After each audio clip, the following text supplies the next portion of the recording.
Hi there, and welcome to my art studio. My name is Hannah, and I'm excited to take you along on this creative journey. This project, like many others I worked on, started with the spark of inspiration, the fleeting moment that turned into something much bigger. Today, I'll share the process behind my painting Nightkeeper, which holds a special place in my heart.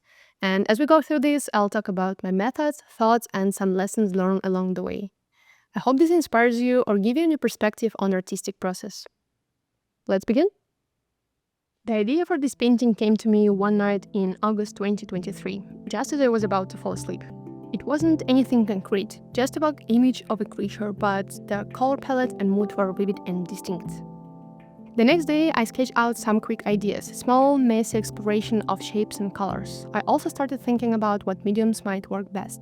Oils, gouache, watercolors, or maybe even graphic art.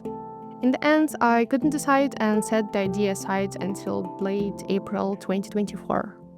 By then, a lot had changed in my life, including how I viewed the world completely. In February 2024, I decided to rebuild my portfolio from scratch. I'd moved around so much in recent years that I didn't have any of my old works with me. And honestly, I wasn't too impressed with them anyway, they no longer felt like me. And this painting became the second piece I created after that decision and the first in the series set in my envisioned universe. This painting was a pure experiment. I let go of perfectionism and approached it step by step.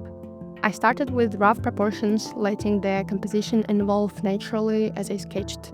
But letting go of the need to make it perfect lifted all the pressure and turned the process into fun and discovery. Before this, I often sabotaged myself by overthinking every detail and setting impossibly high expectations. Through trial and errors, I've learned that mistakes are part of the process. They mean you're moving forward.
While refining the concept, something from my childhood reappeared, a memory of reading Gulliver's Travels by Jonathan Swift.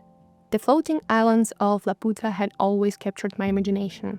As a child, I would often daydream about how people might live on such islands, their culture, architecture, and daily life. Those daydreams born during dull school lessons became a quiet source of inspiration, honestly. Later, my love for fantasy deepened when I discovered One Piece by Eiichiro Oda. particularly the Skypia arc. Both influences came together naturally in this painting, shaped the idea of a giant tiger surrounded by floating islands. Once I'd let go of perfectionism, the next step was to lay a solid foundation for the painting by sketching the composition. The tiger became the central element, and I spent hours refining its pose. For me, it wasn't just about creating a dramatic image, it was about capturing the balance between power and grace. I also edited smaller floating islands to emphasize the scale and surrealism of the scene. These islands were a deliberate choice to help the viewer eye travel across the composition and feel the immensity of the imagined world.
After completing the drawing, my next step was to figure out color and tone. Dividing the work into clear stages made everything feel more manageable and reduced the risk of feeling overwhelmed. Trying to handle everything at once usually leads to chaos, a lesson I learned the hard way. I began with quick color studies, applying loose patches of paint to explore ideas without focusing on details. These quick sketches taking just a few minutes, serving as a warm-up to clarify the mood and direction for the larger piece, all without the pressure of getting everything perfect. Mistakes during these studies aren't failure but valuable lessons. Working in a low-pressure environment gave me the freedom to take risks and refine my ideas before tackling the final piece. After creating about 10 sketches of varying tones and moods, none of them aligned with my vision. Frustrated, I decided to step away and clear my head. That evening, a conversation with my partner's mom, a talented artist, helped to shift my perspective. She encouraged me to simplify my approach and suggested a color combination that brought everything into focus. Sometimes the simplest solutions are the most effective. Occam's razor in action, sometimes less truly is more. Limiting my palette to 5 key colors: cadmium orange, burnt sienna, burnt umber, carmine, ochre, and Mars black, I achieved a sense of clarity and cohesion. Occasionally, I added subtle touches of yellow or English red for depth, but simplicity became the backbone of painting, tying everything together.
After finalizing the color studies, I was ready to transfer my drawing onto watercolor paper.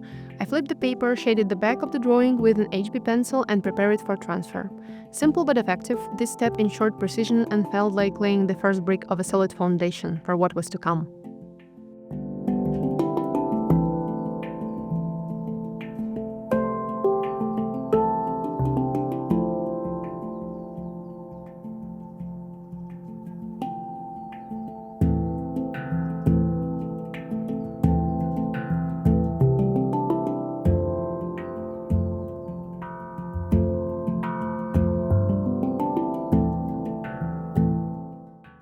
With the final sheet prepared, I carefully secured it face down onto a graphite-covered surface, making sure the edges aligned perfectly. Using masking tape, I attached two sides firmly to prevent any shifting. This simple tool plays a crucial role throughout my watercolor process. Pressing the sheet down with precision ensures a clean transfer and set a strong foundation for the next stage. Since this step required precision, the choice of tools makes a big difference. To keep my mind from wandering, I put an audiobook and began carefully tracing over the drawing. Pressing down onto graphite-covered sides, the image transferred onto the clean watercolor sheet.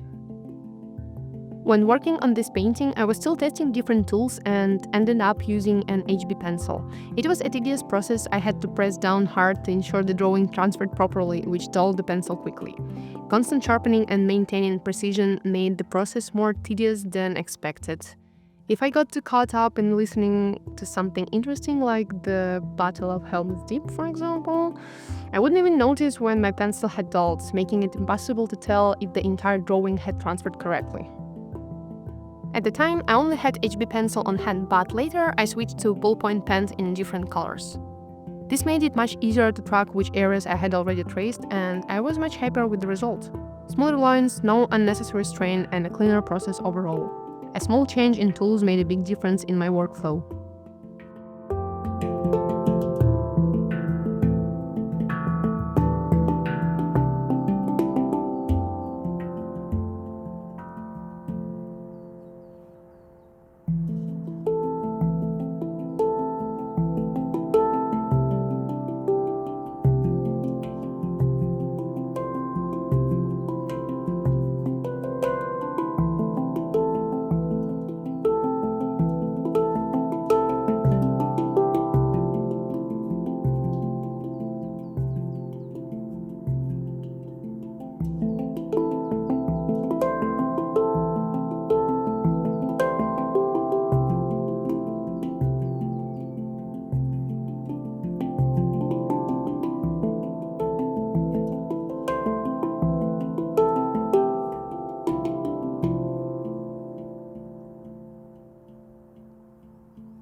During the transfer process, I reflected on how much preparation shaped the final results. Even tedious tasks like shading or refining lines are essential. They lay the foundation for everything that follows.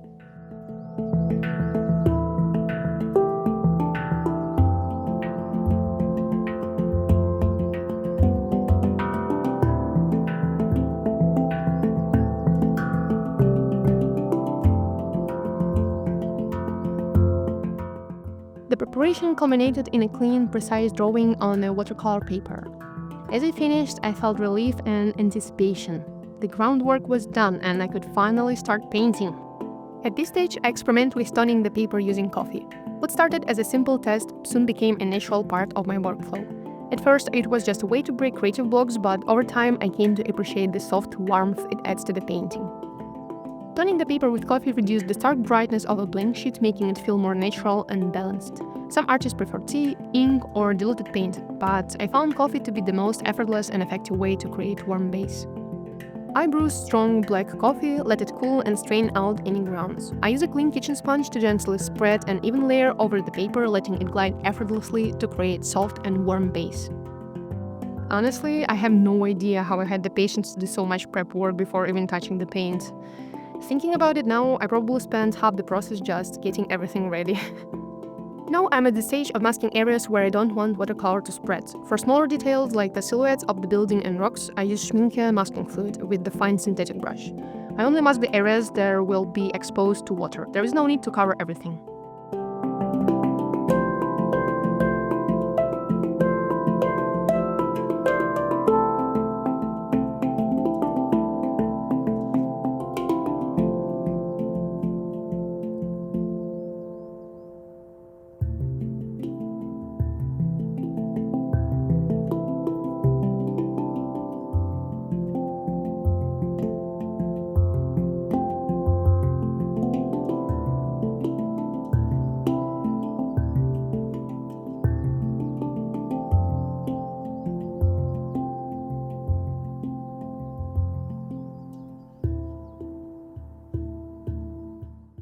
With the background prepared, I moved to the masking the outline of the tiger. This was a step I had little experience with, so I approached it cautiously, unsure of how well it would work. I carefully applied tape to the silhouette of the tiger, covering only the necessary areas rather than sealing the entire shape. For harder to reach areas, I applied masking fluid over the tape.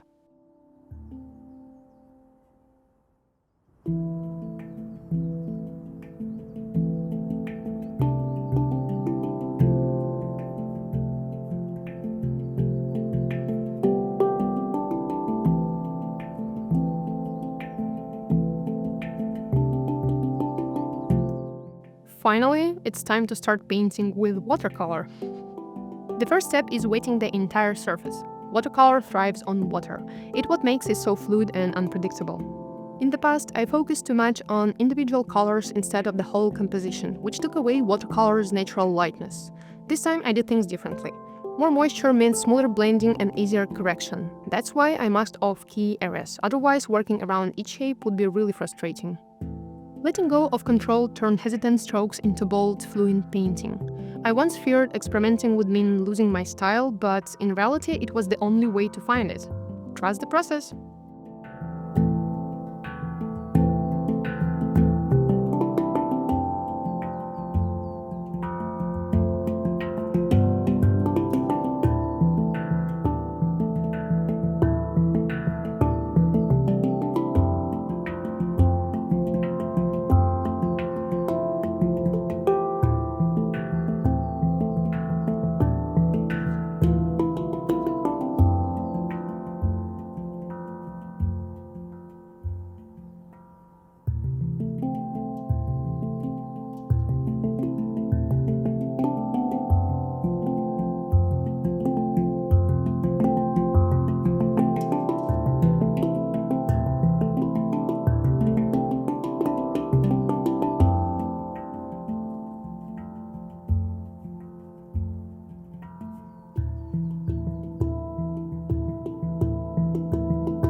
I start with broad washes of light colors, gradually adding depth and details.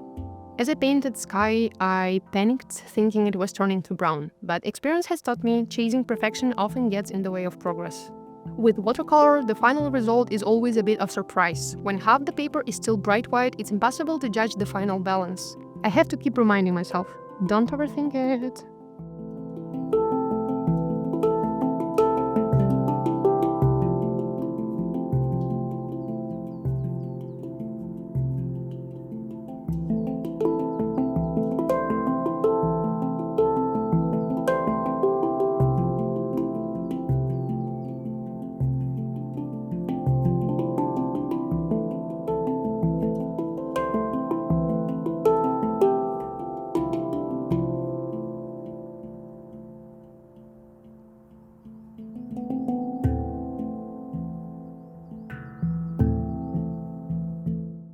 As I covered the larger areas, I gradually moved on to the smaller details. When painting the islands, I didn't rely on color studies, I built the entire palette from imagination. The challenge had two main aspects. First, there were no references, so I had to figure out all the lights and color relationship myself. That's when my visual library and years of painting from life really paid off. All those studies build a foundation I can now draw from and integrate into my work. The second challenge was watercolor itself. It's a medium that requires speed, there is little time to hesitate or overthink. Every brushstroke matters, and once watercolor dries, there is no going back.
As always, I leave the most challenging parts for last.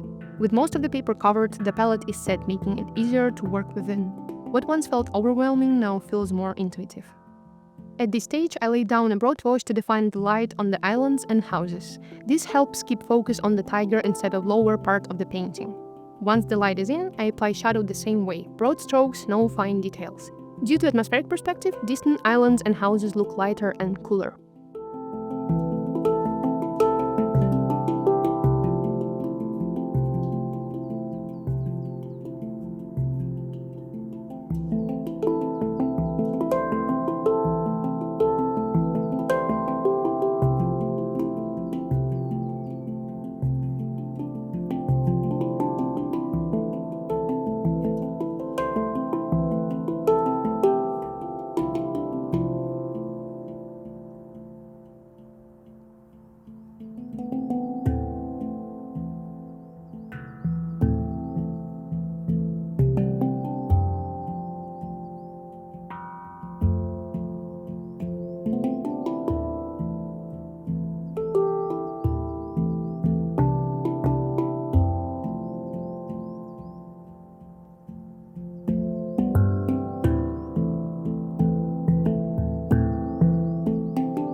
I had already masked all the stripes and paws, but I didn't film it. It's pretty repetitive process actually.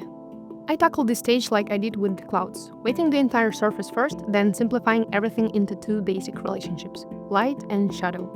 You might remember how I struggled with tiger color. It just wasn't working.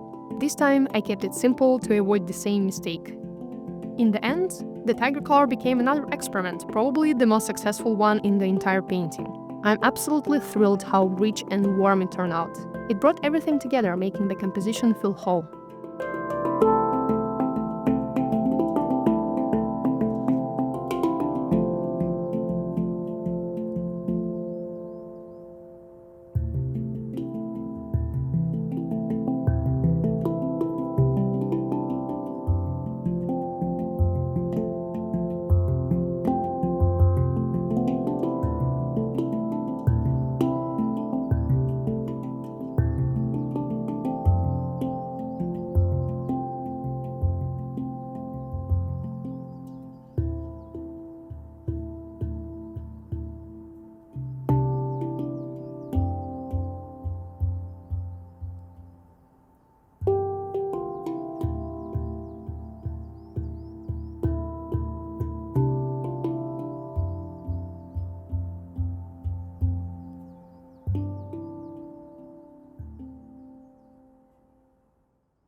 watercolor prep takes ages, but the painting itself is over in no time.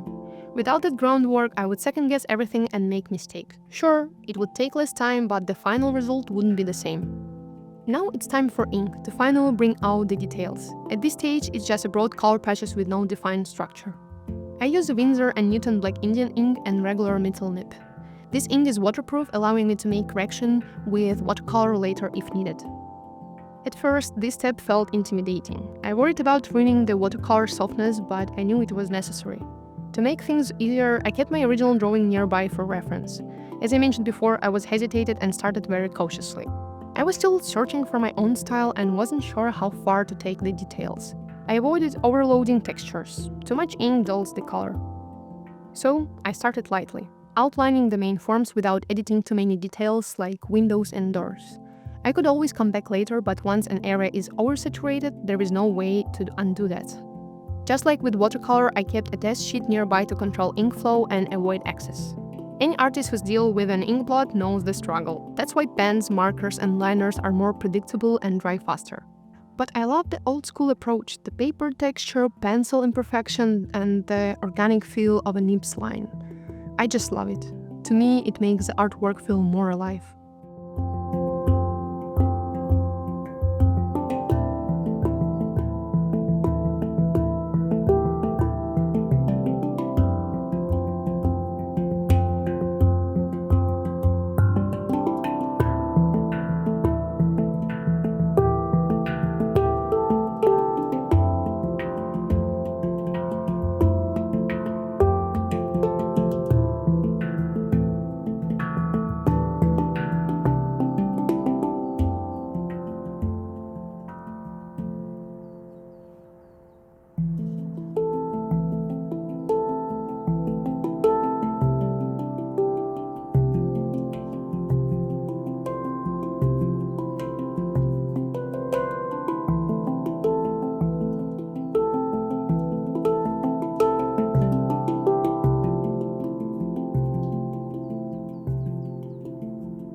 The moment I put down the first ink lines, the fear of messing up disappeared.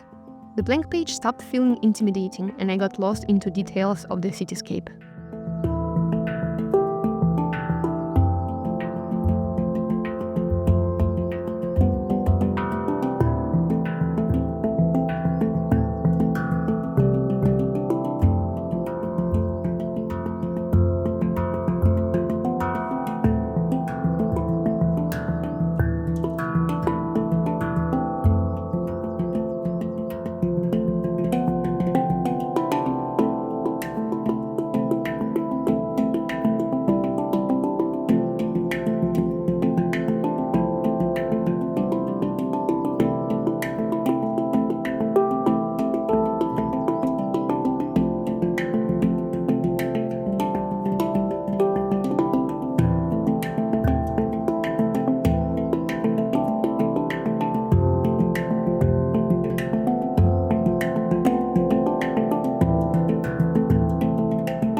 After warming up with the city, I moved on to the tiger, the true focal point of the piece. It seems like a good plan until impatience took over. I jumped straight into inking the face, the hardest part to stylize and the easiest to mess up. For the pure, I used a bamboo calligraphy brush to create organic texture. I started with a budget-friendly brush, unsure if this technique would work, but I absolutely loved the result, and later I splurged on a high-quality calligraphy brush. The real challenge was capturing the fierce texture just right. I didn't want to overpower the watercolor, but without proper detailing, the character wouldn't stand out the way I envisioned.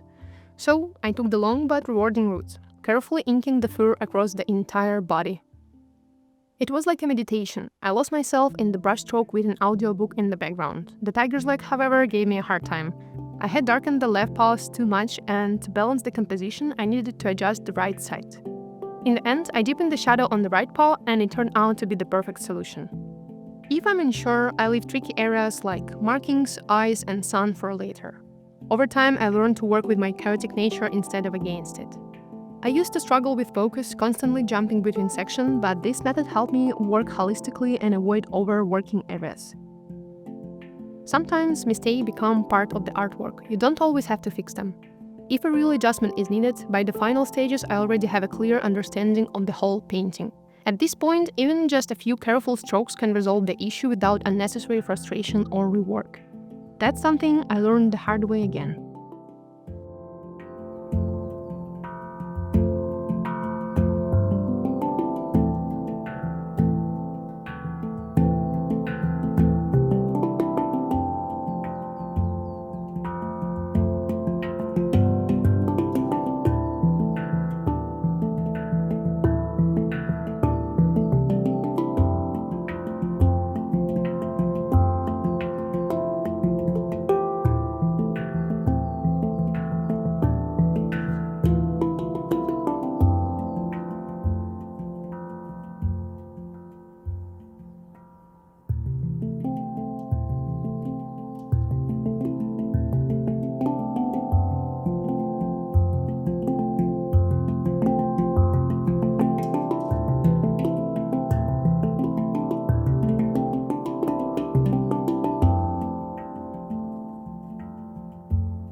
Clouds were one of the trickiest parts of this painting, in both watercolor and ink.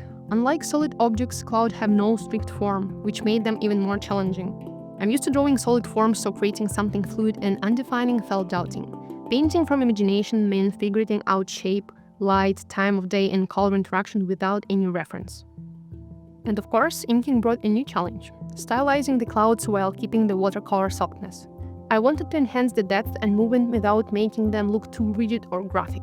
I looked at traditional engravings, studying how artists handle texture like that. At this stage, my foundation skill became my greatest tool. Studying other artists' work gave me insights into what makes a composition visually compelling. I don't just admire their work, I analyze technique, deconstruct stylizing choices, and sometimes replicate sections to test my own understanding. After all, the eye learns faster than the hand. From a technical perspective, I started by defining the overall shape before carefully inking the shadows, ensuring the form remained light and dynamic.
At this stage, I don't complete one section before moving to another. I let the piece evolve naturally, adjust as I go.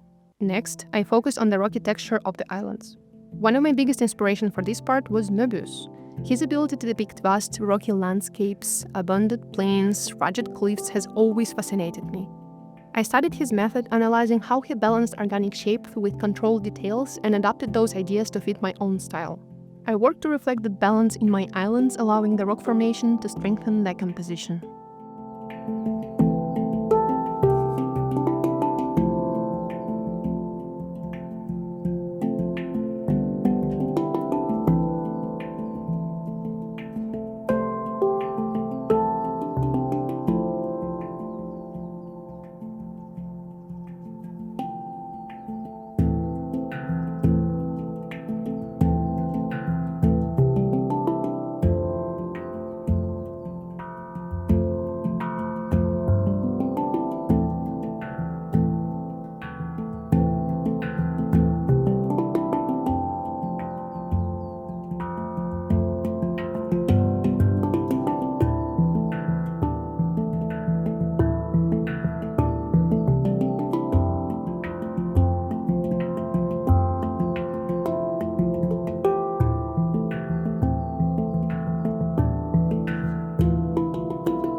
After the final stages of inking the large section, the overall stylization and level of detail have become much clearer.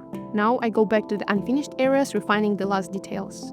I adjust clouds, edges, editing soft details to enhance depth, and then I move to the city, inking windows, bushes, and detail that bring it to life. These final touches tie everything together, completing the scene.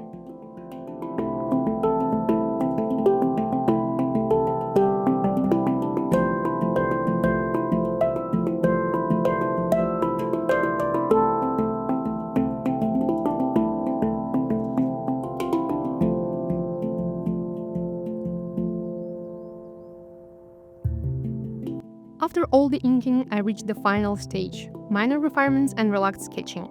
At this point, I mostly just stare at the painting, analyzing, figuring out what needs tweaking and what's better left untouched. It sounds easy, but knowing when to stop is really challenging. Many artists, myself included, tend to overwork their painting in the endless pursuit of perfection. I carefully go over the entire piece, making necessary adjustments and editing final touches. Making a list keeps me on track and helps me catch anything I might have missed. And honestly, checking all tasks as I go, incredibly satisfying, like little victories along the way. As I reach the final stages, I realized the tiger's hind legs were pulling too much attention away from the face due to their darkness. To balance this, I softened them with the light watercolor wash. Since ink is waterproof, I left these tweaks for last, making changes only when certain. I masked off the white areas again to keep them clean. Right up until the end, I wasn't sure what to do with the sun and patterns, but then I realized it was already working perfectly. Sometimes the best decision is to step back and let the piece speak for itself. With that, I shifted the very last touches, refining the face, adjusting the pose, softening the clouds, and ensuring everything feels complete.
That's it. The journey of Nightkeeper comes to an end. This painting challenged me a lot, taught me patience, and also allowed me to embrace both experimentation and discipline. Every piece I create is a step forward, a lesson learned, and the moment captured. I hope you enjoyed this behind-the-scene look into my painting, and if you have any thoughts or questions, I would like to hear them in the comments. Your support, whether you're watching, sharing, or just being here, means the world to me. And if you would like to see more of my work, you can find me on Instagram, check my Patreon, or visit my website. All the links are in the description. Thank you for watching, and I'll see you in the next one. Bye!